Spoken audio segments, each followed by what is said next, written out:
Welcome back to On the Rise as Canada takes away a 1-0 victory away in Suriname in a very cagey affair. And there's a lot of things to know from this first leg away in Suriname, and I'll be bringing you guys 5 key things to know from Canada against Suriname, going from number 1 to 5 on my 5 key things to take away from this match. But before we do, guys, drop down below into the comments, let me know your thoughts and takeaways from leg 1, as well as smash that sub button, guys. We are so close to 500 subscribers, and hit that like button. But with no hesitation, we're going to jump straight into number 1, and for me, it's got to be Hoet still got it. At 34 years old, Junior Hoet gets the call up into camp, replacing the injured Liam Miller, who is out this season now with a season-ending ACL injury with Hull City. Junior Hoet, with no hesitation, comes into the squad, gets called upon late into this match between Canada and Suriname, and has an absolute worldie on the pitch as a super sub, scoring a super goal to see Canada winning 1-0 and heading back home to Toronto to BMO with the lead, with the advantage, and it's all down to Junior Hoet and Jonathan David. And that goal was beautifully taken, and it was a veteran's finish. Junior Hoet showed his experience, showed his knowledge, showed his know-how as a veteran of this Canadian men's national team. Probably saw flashbacks of everything he's been through with this Canadian side, as he's been through all the ages of this group, and scored a terrific goal to see Canada take a 1-0 lead. But nothing can be put aside because it was a great ball from Jonathan David, and for Junior Hoet to make that run, have that intelligence on the pitch, which is what he gives you late in the matches, whether it's controlling a lead, whether it's bringing on such a great and intelligent run into the box, into the final third, to create an exciting chance late in the game, and to put it away beautifully, a chance that could have went begging, but he finished it very well, giving Canada the 1-0 lead and the ultimate win from Junior Hoet, which is why I think Hoet still got it. But we're going to move straight into number 1 on my second thing to know from Canada against Suriname, and it is Lara shined at left back. For me, Richie Lara was the go-ahead choice at left back. Going into this match, I chose him in my preview to start ahead of Sam Adekubi, to start ahead of Ali Ahmed at left back. I thought he was the clear number 1 choice to replace Alphonso Davies. And there was panic for some people with Alphonso Davies not at this camp, with him not called into the roster after he withdrew from this side.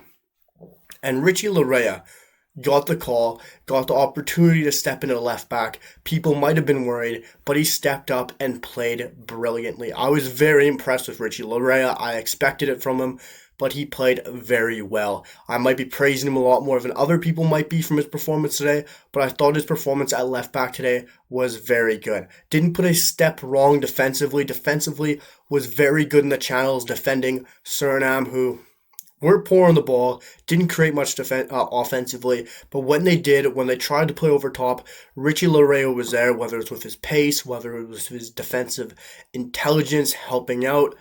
And also, going forward, Richie Lara was very well, which we all know you're going to get from Richie Lara. His passing, his dribbling, his running off the ball, creating chances, 1-2s, the overlaps with Jacob Schaafberg. He had a very good game, whether defensively or attacking-wise, so Richie Lara truly shined at left back in replacing Alphonso Davies.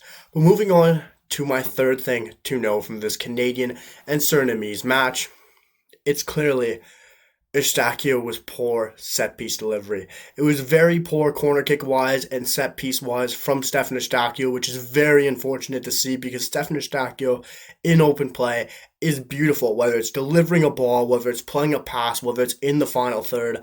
And this is really my true only negative from this game was Stephan Aakio's poor delivery, and corner kicks and set pieces still are haunting this Canadian men's national team. Jesse Marsch has to find something and has to find a solution badly.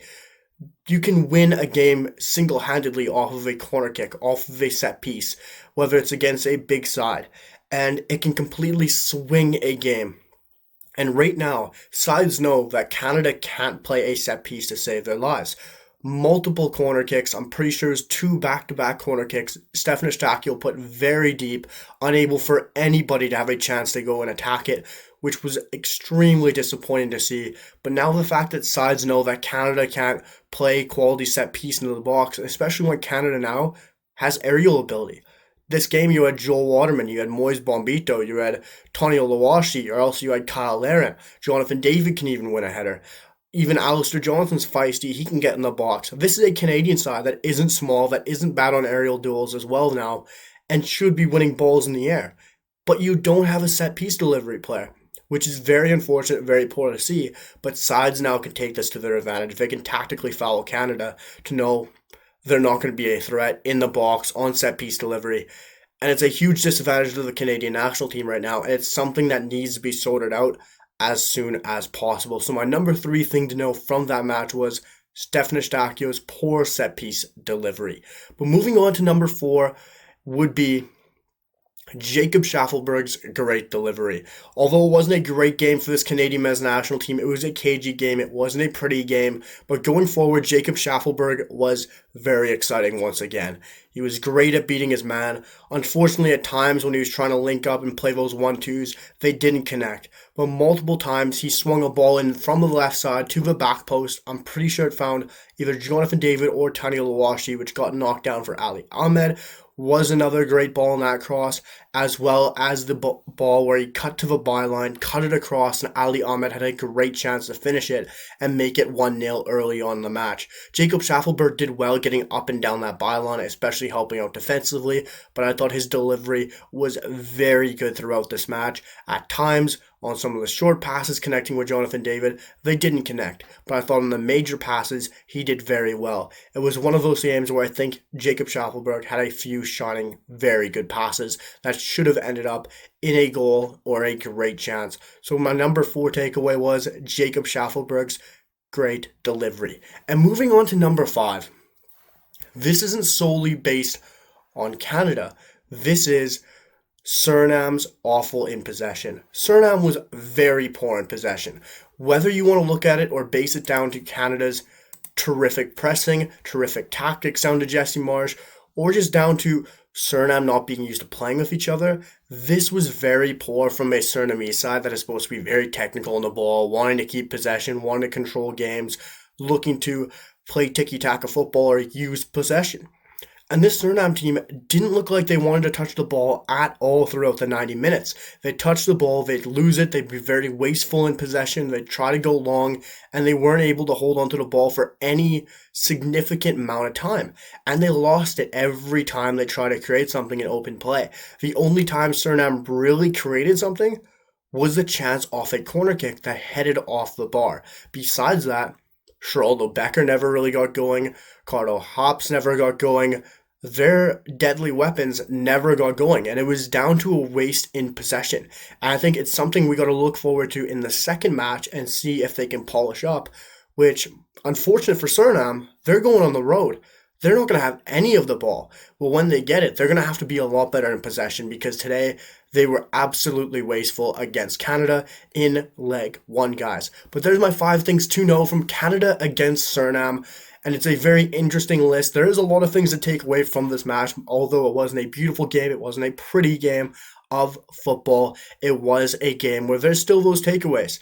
And it was a very interesting game to watch. But although Canada still got the job done, winning 1-0 away in Jesse Marsch's first competitive match in CONCACAF. Let me know some of your guys' takeaways down below in the comments. Smash that sub button, hit the like button, and I'll see you guys for the next one. Peace.